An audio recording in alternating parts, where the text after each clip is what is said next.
1978 की बात है।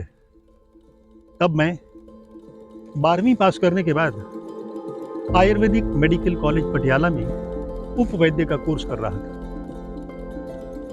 जैसे हर एक विद्यार्थी की इच्छा होती है कि वो अपने स्कूल में, अपने कॉलेज में, अपनी यूनिवर्सिटी में टॉप पे आए, नंबर 1। वैसी कुछ इच्छाएं मेरी भी थी। बस दिमाग में जो बात एक बार बैठ जाती है तो वो मेरे दिमाग में बैठ जाया करती है और फिर मैं जुनून की तरह, पागलों की तरह उस चीज के पीछे पड़ जाता हूं। एग्जाम होने वाले थे, फाइनल एग्जाम। कुल 12 दिन बचे थे। मेरी पढ़ाई कुछ ज्यादा नहीं हुई थी। जब भी मैं किसी किताब को खोलता, पन्नों को खोलता, तो मुझे लगता कि अरे ये भी पढ़ लूं, ये भी पढ़ लूं, ये भी पढ़ लूं। आगे का याद होता, पीछे का भूल जाता। बड़ी असमंजस की स्थिति। अचानक मैं एक दिन काली मंदिर में गया कि चलिए भगवान से आज कुछ मांग लेते हैं जाके, भगवान अच्छे नंबर तो दिला ही देना। पटियाला में काली का मंदिर है। काली के मंदिर में गया, नमस्कार किया। पुजारी जी बोले, बेटे कैसे आना हुआ? मैंने कहा, पुजारी जी एग्जाम आ रहे हैं, किसी भी तरह से मैं चाहता हूं कि मैं यूनिवर्सिटी का टॉपर बन जाऊं। पुजारी जी बोले, तो पढ़ाई करो। मैंने कहा, जी पढ़ाई करता हूं लेकिन भूल जाता हूं। तो बोले, ऐसे तो कैसे काम चलेगा?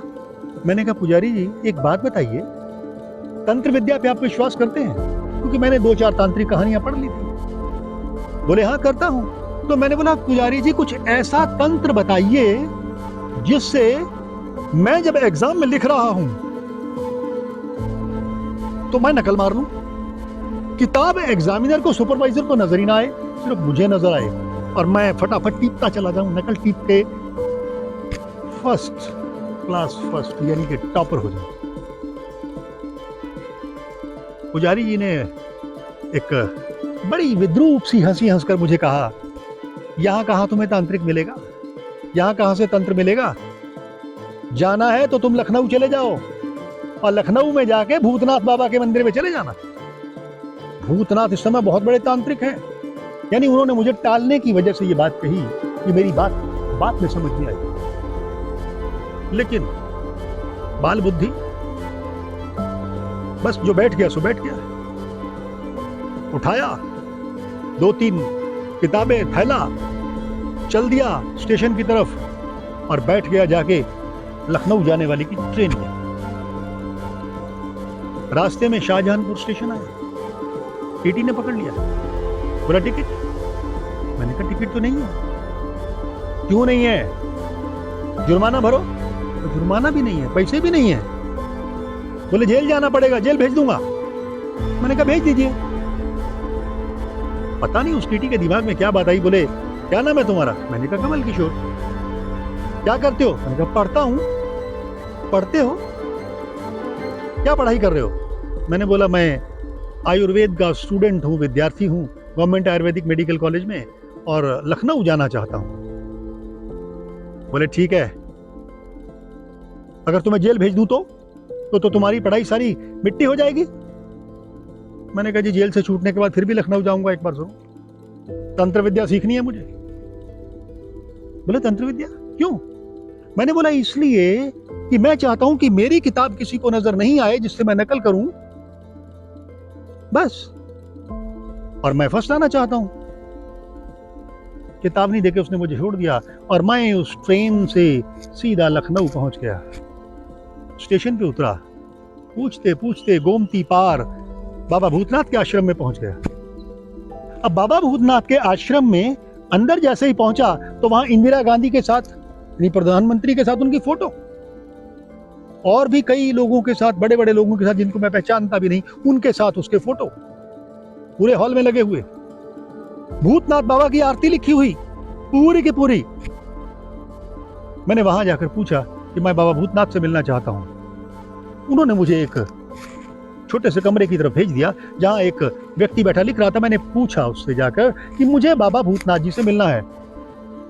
उसने मेरी तरफ बड़े गौर से देखा। बोला, क्यों? मैंने कहा, मैं तांत्रिक बनना चाहता हूं। बोले तांत्रिक बनना चाहते हो? ये तुम्हारी उम्र है तांत्रिक बनने की? मैंने कहा तांत्रिक बनने की उम्र होती है क्या? उनका नाम था विजय कुमार और वो भूतनाथ बाबा के सेक्रेटरी थे। मेरा मजाक उड़ाते हुए बोले बोले अच्छा। मैंने उन्हें भी वही बात बताई ना, इसलिए कि मुझे नकल करनी है और मैं किताब किसी को दिखनी नहीं चाहिए। बोले पागल हो गए हो क्या? और बाबा भूतनाथ इस समय 3 दिन के लिए मौन में हैं, 3 दिन बाद आके मिलेंगे, उनसे बात करना। मुझे लगा ये मुझे यहां से भगाना चाहता है। मैंने कहा मुझे सिर्फ इतना बता दो कि बाबा भूतनाथ के पास क्या ऐसी तांत्रिक सिद्धियां हैं, क्या वो मुझे अपना शिष्य बनाएंगे? बोले एक काम करो, पेंसिल से कागज पे लिख दो, 3 दिन बाद बात करेंगे। 3 दिन, 72 घंटे, और मेरी परीक्षा में बचे कुल 12 दिन। कैसे होगा? मैं वहां से चुपचाप उठा और बाहर चला आया। आकर फिर किसी से लोगों से पूछा कि तांत्रिक बनना चाहता हूं। वहीं मुझे किसी ने बताया कि अगर अच्छे अच्छे तांत्रिकों से मिलना चाहते हो तो बनारस चले जाओ, काशी बनारस चले जाओ। सीधा स्टेशन पे। भूख लगी है, रास्ते में गन्ने के गिलास का एक रस पिया और ट्रेन में बैठकर सीधा बनारस। रास्ते में इस बार कोई टिकट नहीं मिला। उतरा बनारस में, पान वाले से पूछा भाई यहां कोई तंत्र का कोई इंस्टीट्यूट है, कोई तंत्र सिखाता है? बोले यहां तो तांत्रिक ही भरे पड़े, जाओ गंगा किनारे चले जाओ, वहां तांत्रिक ही तांत्रिक मिलेंगे, एक से एक बढ़ के मिलेंगे। गंगा किनारे, बस पहुंच गए गंगा किनारे। और फिर गंगा किनारे रेत पर मैं थका हारा लेट गया। लेटते ही आंखें मुनने लगी, नींद आने लगी। अंधेरा ढल रहा था, चांद भी नहीं था आसमान में, शायद अमावस की रात रही। तभी मेरी नींद खुली। ऐसा लगा जैसे कोई गड़गड़ाहट, मुझे किसी ने जोर से झकझोरा हो। चारों तरफ मैंने देखा, लेकिन झकझोरने वाला तो कोई नहीं। गंगा जी की लहरों पे रोशनी की झिलमिल सी नजर आ रही थी, गहन अंधेरा। तभी फिर मुझे किसी ने झकझोरा। मैंने देखा मेरे सामने एक आदमी खड़ा था, बिल्कुल नंग धड़ंग, तपा हुआ शरीर, तांबे के रंग का। मेरी आंखें प्रश्न चिन्ह के तरह उसे देखने लगी। अचानक वो बोला, क्या नाम है तुम्हारा? मैंने कहा कमल किशोर। यहां क्या कर रहे हो? मैंने कहा तांत्रिक बनने आया हूं। तांत्रिक बनने आए हो? मैंने कहा जी आप कौन? बोला मैं घोरानंद। अरे बड़ी गंभीर आवाज, बड़ी भारी आवाज। बोले तांत्रिक बन के क्या करोगे? मैंने कहा जब एग्जाम होंगे ना बिल्कुल नकल करूंगा, किताब किसी को नजर नहीं आनी चाहिए, वो वाली सिद्धि चाहिए। मैंने पूछा बड़ी विनम्रता से, क्या आप भी एक तांत्रिक हैं? बोला हाँ, मैं अघोरानंद तांत्रिक। तुमने देखा? मैंने कहा हाँ। अब अघोरानंद जी ने कहा मुझे कि तुम एक काम करो, तुम मेरी आंखों में आंखें डालो। मैंने डाल दी। मासूम बच्चों की तरह निश्चल स्वभाव से मैंने उसकी आंखों में आंखें डाल दी। धीरे धीरे उसकी आंखें, अंदर का गोला लाल होता चला गया, सुर्ख लाल और सुर्ख लाल, अंगारों की तरह दहकता हुआ। अचानक उसकी आंखों से जैसे आग की लपटें निकलती हैं, बिजली कौनती है आसमान में, वो लपटों ने मुझे छुआ। मैं हिला, झटका लगा मुझे, लेकिन फिर भी मैं उसकी आंखों में आंखें डाल के देखता रहा। क्षण पल बीते, अघोरानंद ने अपनी आंखों की पलकों को बंद कर दिया, झुका लिया। अचानक फिर उसने आंखें खोली और मुझे बोला, किसकी पूजा करते हो? किसी की भी नहीं। तुम्हारे गुरु कौन है? मैंने कहा मेरा कोई गुरु ही नहीं है। झूठ बोलते हो? नहीं, मैं क्यों झूठ बोलूंगा महाराज, मैं काहे को झूठ बोलूंगा, मैं किसी की पूजा नहीं करता, मेरा कोई गुरु नहीं है। अच्छा, ऐसी बात है? ठीक है, तुम मेरी आंखों में दोबारा झांको। मैंने फिर उनकी आंखों में आंखें डाली। दोनों की आंखें एक दूसरे के साथ, एक दूसरे को देखती हुई गहराई से, अब एक बार फिर से अघोरानंद जी की आंखें तपने लगी, लाल सुर्ख अंगारों की तरह। फिर एक बिजली निकली, मेरे शरीर को झटका देती हुई वापस। अघोरानंद जी ने फिर प्यार से आंखें मूंद के आंखें खोली और मुझे बोला, देखो कमल, झूठ मत बोलो, तुम किसकी पूजा करते हो और तुम्हारे गुरु कौन हैं और तुम हो कौन? मैंने कहा, जी मैंने आपको बता तो दिया, लेकिन वो नहीं माने। एक बार फिर बोले, मेरी आंखों में झांको। झांका, तीसरी बार उससे भी तीव्र झटका मुझे लगा।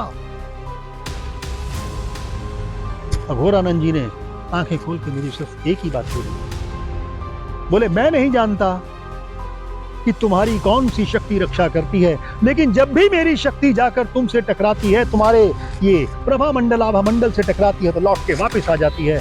ना जाने तुम्हारी कौन सी शक्ति रक्षा करती है। मैंने कहा, जी मुझे नहीं मालूम।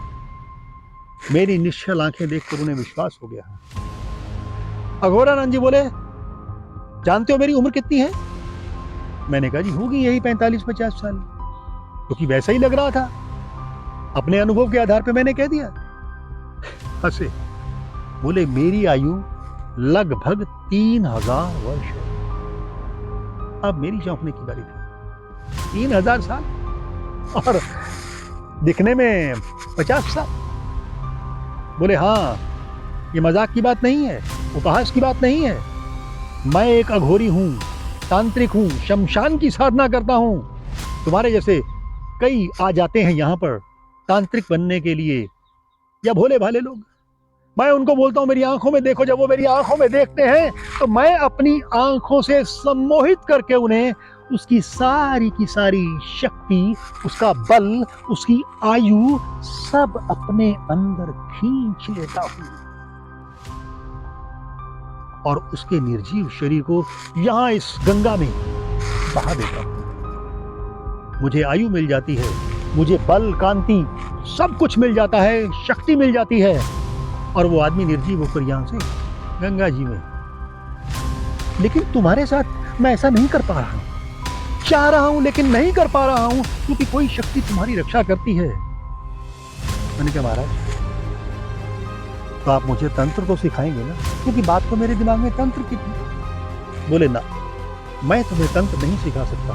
हाँ, लेकिन एक तुमसे वादा करता हूं कि अगर कभी मेरी जरूरत पड़े तो तुम मुझे याद करना। मैं किसी ना किसी समय में, उसी समय हाजिर होकर किसी ना किसी तुम्हारे काम जरूर आऊंगा। मुझे पुकारना, मैं आऊंगा।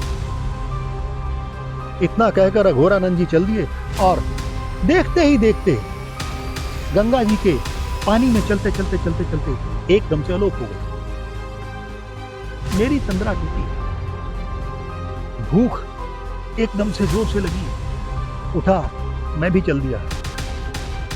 वहीं मुझे किसी ने बताया कि 80 घाट पर 80 बाबा रहते हैं और वो बहुत बड़े तांत्रिक हैं। सीधा 80 घाट, सामने 80 बाबा का आश्रम। पहुंच गए वहां पे। वहीं से 80 बाबा ने आवाज दे दी, अरे आ जाओ बेटा कमल, आ जाओ। मैं हैरान, परेशान कि मेरा नाम कैसे जानते हैं। उन्होंने मुझे बुला लिया, अपने पास बुला लिया। बोले, तुम्हें भूख लगी है? मैंने कहा, जी हाँ। तो पूरी छोले खाओगे? साथ में हलवा चाहिए, जलेबी चाहिए?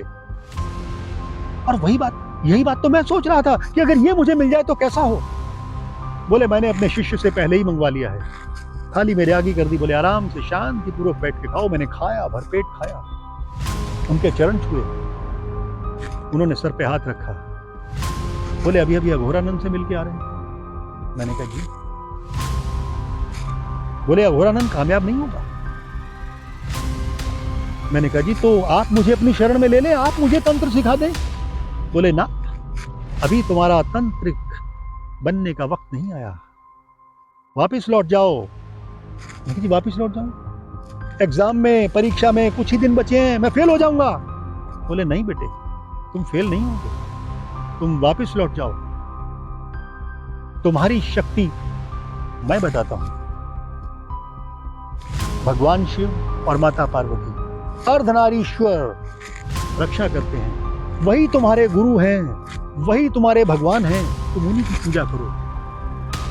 पिछले जन्म की भी बातें उन्होंने कुछ बताई, फिर कभी बात करूंगा आपसे। और उन्होंने मुझे कहा कि वापस लौटना। मैंने उनके चरण छुए, आशीर्वाद लिया, सर पे उन्होंने हाथ रखा और बोले यशस्वी भव।